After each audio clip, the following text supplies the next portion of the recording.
এই বছর নার্সিং ভর্তি পরীক্ষায় রেজাল্টের বিপর্যয় হয়েছে। এই মাত্র 53% পাস করেছে।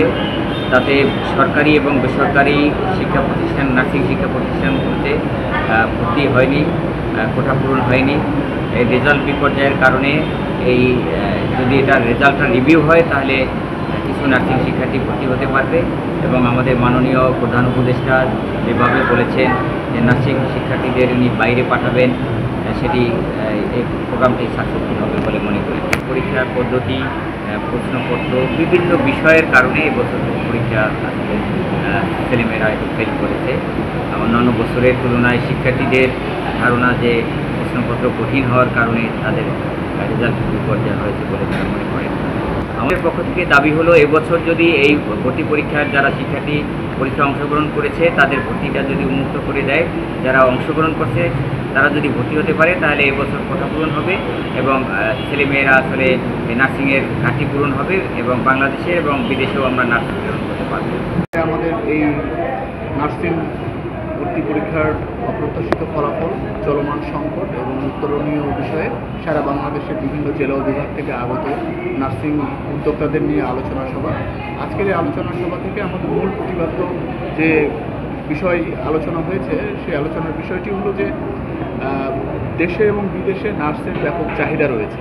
সেই চাহিদার ভিত্তিতে আমাদের আগ্রহী শিক্ষার্থীরা এই নার্সিং প্রফেশনে আসতে চায়, কিন্তু সেই চাহিদার ভিত্তিতে আসবার যে আগ্রহ, সেই আগ্রহকে আমরা উৎসাহিত না করে অনুৎসাহিত করছি। সেই অনুৎসাহিত করবার ফলে আমাদের নার্সিংয়ের আবেদন কমে যাচ্ছে, পরীক্ষার পাশের হার কমে যাচ্ছে। ফলে বেসরকারি পর্যায়ে যে নার্সিং ইনস্টিটিউট কলেজ আছে সেখানে কাঙ্ক্ষিত আসনের প্রেক্ষিতে যে শিক্ষার্থী ভর্তি হওয়ার কথা ছিল সেটি অনেক হারে কমে যাচ্ছে। ফলে আগামীতে বেসরকারি পর্যায়ে যে নার্সিং ইনস্টিটিউট এবং কলেজ রয়েছে সেই প্রতিষ্ঠানগুলো ঝরে পড়বার বা প্রতিষ্ঠানগুলো ক্ষতিগ্রস্ত হবার সম্ভাবনা আমরা দেখছি। মূলত সেই সম্ভাবনা থেকে আজকে আমরা নার্সিং ইনস্টিটিউট, স্বাস্থ্য মন্ত্রণালয় এবং আমাদের মাননীয় স্বাস্থ্য উপদেষ্টা, যিনি নার্সিং বিষয়ে অনেক বেশি আগ্রহ প্রকাশ করেন, এই স্কিল ম্যান পাওয়ারের যে সেক্টর, দেশে এবং বিদেশে দক্ষ নার্স নিয়োগের যে সম্ভাবনা রয়েছে সেই সম্ভাবনাকে ধরে রাখবার জন্য আমাদের মূলত আজকের এই উদ্যোগ এবং আলোচনা।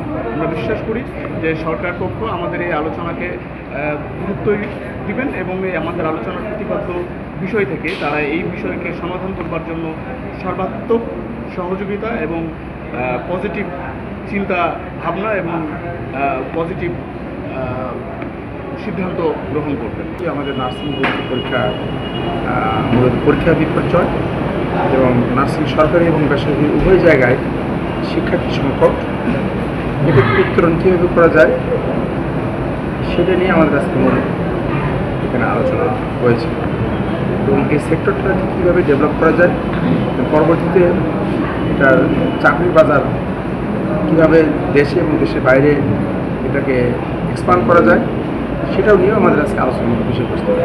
অর্থাৎ ছাত্ররা তখনই করবে যেহেতু এটা প্রফেশনাল কোর্স, এটাই তাদের কাজ। অর্থাৎ তাদের কাজ সৃষ্টি করতে হবে আমাদের। অর্থাৎ আমাদের দেশে প্রাইভেট যে হাসপাতালগুলো আছে, ক্লিনিকগুলো আছে, সেগুলো কীভাবে এদেরকে অ্যাবজর্ব করা যায় সেটা একটা ব্যবস্থা, এবং দেশের বাইরে এদের কীভাবে পাঠানো যায় সেই বিষয়ে আজকের আমাদের আলোচনার মূল বিষয়বস্তু।